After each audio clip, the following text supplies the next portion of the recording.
we are continuing with the trial scene in the court, and previously we saw that Shylock calls Portia a Daniel from heaven. As I told you, Daniel was one of the great Jewish characters of the Old Testament, and he was famous for wisdom and sound judgment. So, therefore, Shylock calls Portia a Daniel.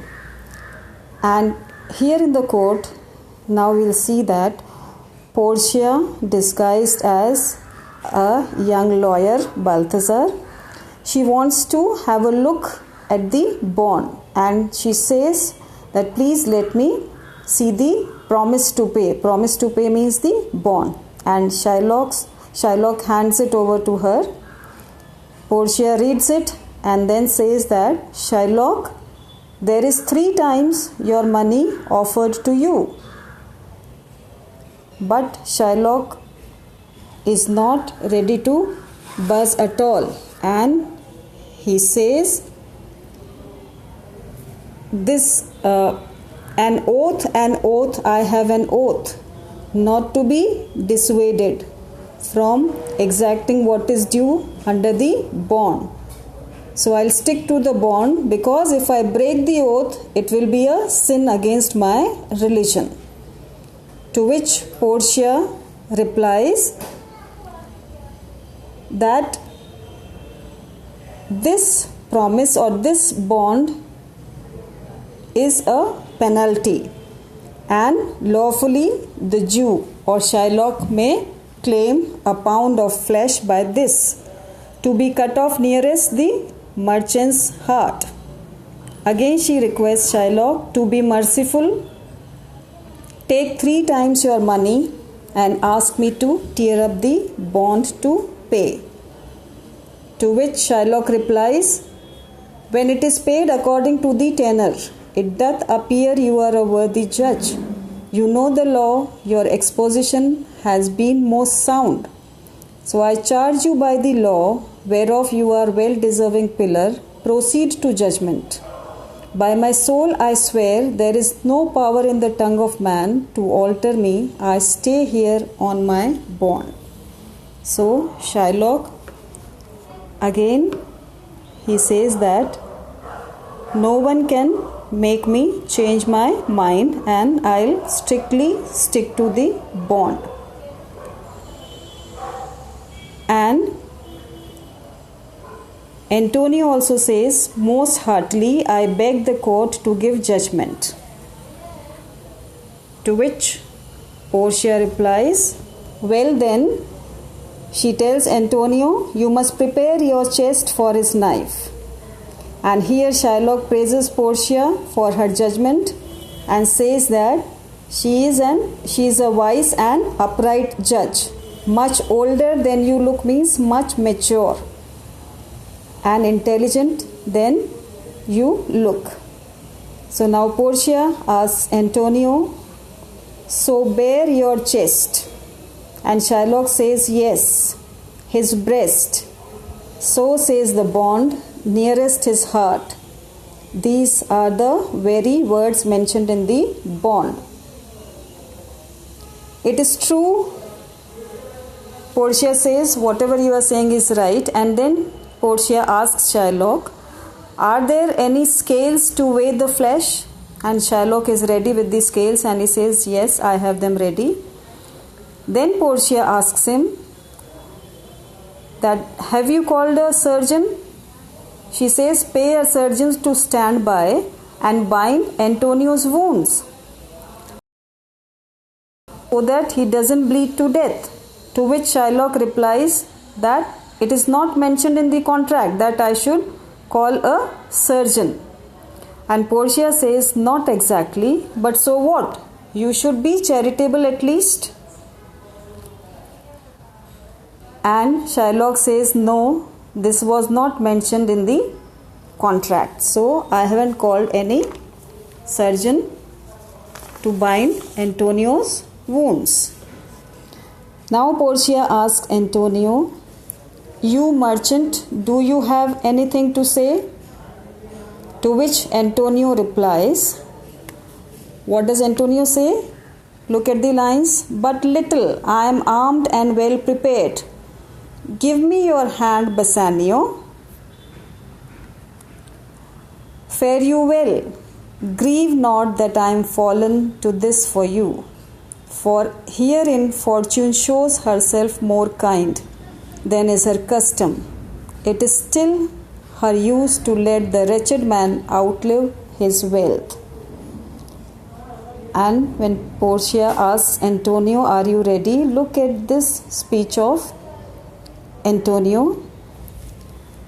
He says that I am ready and waiting. And he asks Bassanio to give him his hand. Give me your hand, Bassanio. Goodbye. And don't be sad that this happened because of you. Because Lady Luck has been nicer to me than usual. How has Lady Luck been nicer to him?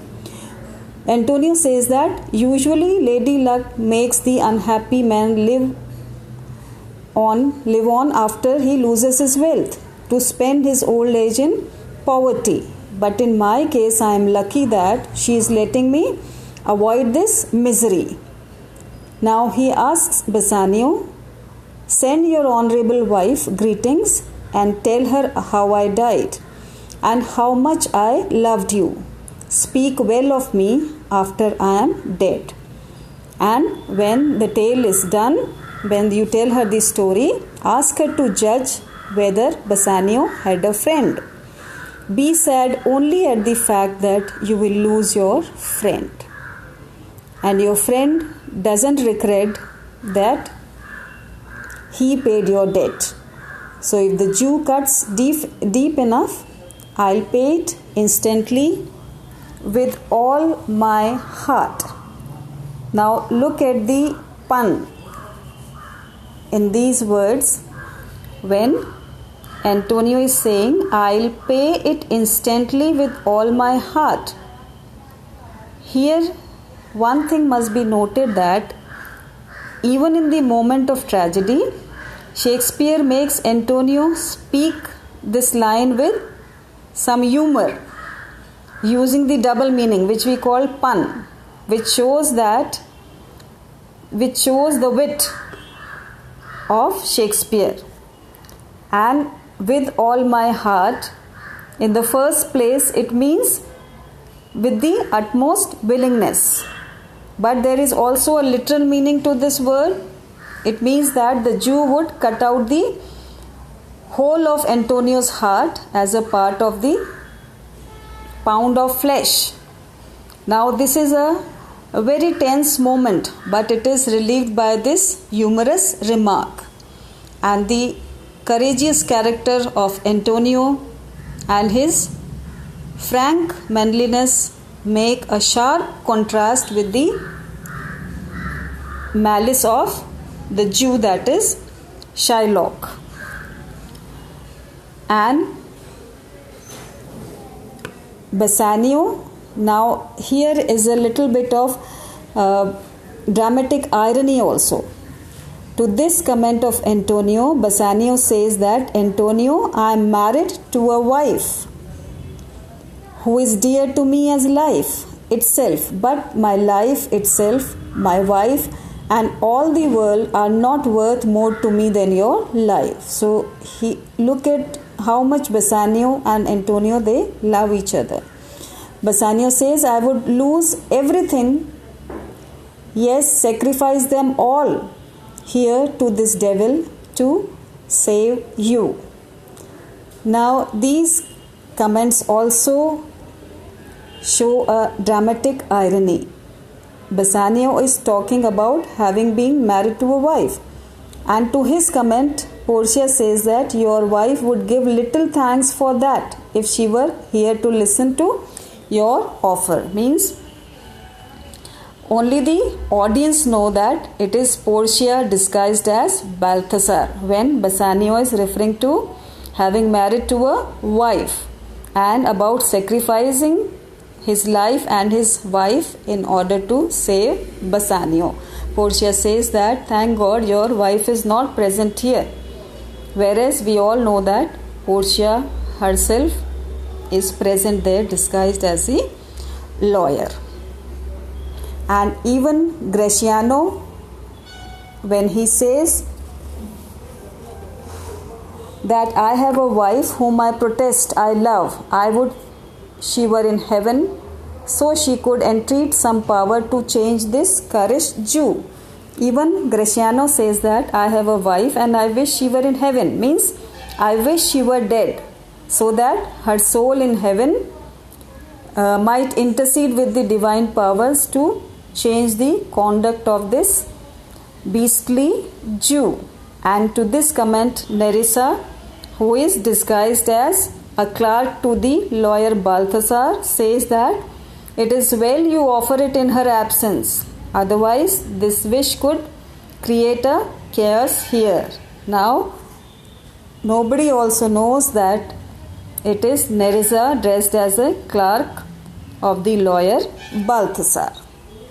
And to both these comments, Shylock says that, look, these are the Christian husbands. Now he mentions Jessica, that I have a daughter, and would any descendant of Barabbas, the thief that had been her husband rather than a Christian.